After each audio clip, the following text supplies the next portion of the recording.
করাটা হয়ে গেছে ভালো মতো।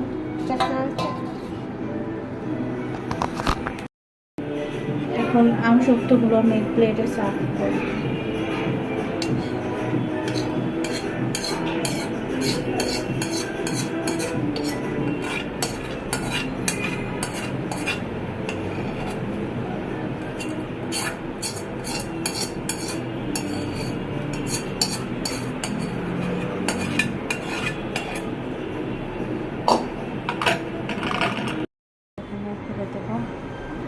গরম থাকতে থাকতে যত পাতলা করে দেব, মোটা একটু হালকা পাতলাও না মোটাও না, যেন শুকাতেও হেল্প হয়। মোটা হলে তবে শুকাবে না।